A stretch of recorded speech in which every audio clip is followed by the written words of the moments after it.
नमस्कार दोस्तों, आज मैं आपको वैशाख स्नान की बहुत ही सुंदर और सच्ची घटना सुनाने वाली हूँ। अगर आपको ये कहानी पसंद आए तो नीचे कमेंट बॉक्स में विष्णु भगवान की जय अवश्य लिखें। तो आइए सुनते हैं वैशाख मास के स्नान की कहानी। एक समय की बात है, किसी गांव में एक लकड़हारा अपनी पत्नी के साथ रहता था। वो रोज लकड़ी काट कर लाता और उन लकड़ियों को बेचकर पेट भरता था। एक बार थका हारा पति घर आया तो उसने अपनी पत्नी को पूजा करते हुए देखा। तो उसने अपनी पत्नी से कहा, क्यों तुम बेकार में पूजा पाठ करती हो? भगवान कुछ भी नहीं करते। हमारे जैसे दिन पहले थे वैसे ही अब है। उसकी पत्नी ने कहा, आप भरोसा रखिए, मुझे इन पर पूरा विश्वास है कि हमारे दिन जरूर बदलेंगे। पति कुछ नहीं बोला और खाना खाकर सो गया। एक बार बैसाख का महीना आया। सभी गांव वाले बैसाख का स्नान करने लगे। तो उस लकड़हारे की पत्नी ने भी वैशाख मास में स्नान करने का सोचा और रोज वैशाख का स्नान करने लगी। पति रोज लकड़ियां लेकर आता तो वो उसमें से एक लकड़ी निकाल लेती और अलग रख देती। वह रोज गंगा नहाकर आती।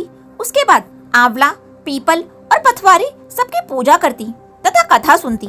ऐसा करते करते वैशाख का महीना पूरा हो गया। पत्नी ने पूरे माह बचाई हुई एक एक लकड़ी का गट्ठर बनाया और भगवान श्री हरि नारायण का नाम लिया और उस गट्ठर को बेचने गांव में चली गई।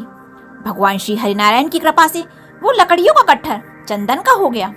जब वह लकड़ियां लेकर राजा के महल के आगे से गुजर रही थी तो उन लकड़ियों की खुशबू पूरे महल में फैल गई।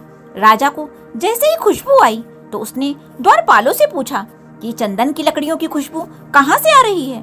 द्वारपाल बोले, महाराज, एक औरत चंदन की लकड़ियों का गट्ठर बेच रही है जिसमें से ये खुशबू आ रही है। राजा ने उनसे कहा कि उस औरत को महल में ले आओ। द्वारपाल राजा की आज्ञा मानकर उस औरत को महल में ले आए।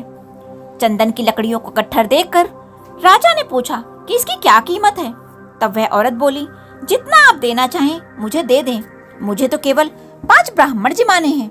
उन्हें जिमाने के लिए जितना सामान चाहिए वही मुझे चाहिए। राजा ने उन लकड़ियों के गट्ठर के बदले 5 ब्राह्मणों को जिमाने लायक सामान देकर उसे विदा कर दिया।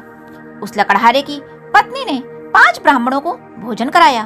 भोजन करा के उन्हें दक्षिणा दी और ब्राह्मणों से आशीर्वाद लिया। उधर उसके पति के लकड़ियों का गट्ठर उस दिन नहीं बिका और उसे घर आने में देरी हो गई। उधर ब्राह्मण और भगवान नारायण के आशीर्वाद से उसकी झोपड़ी महल में बदल गई।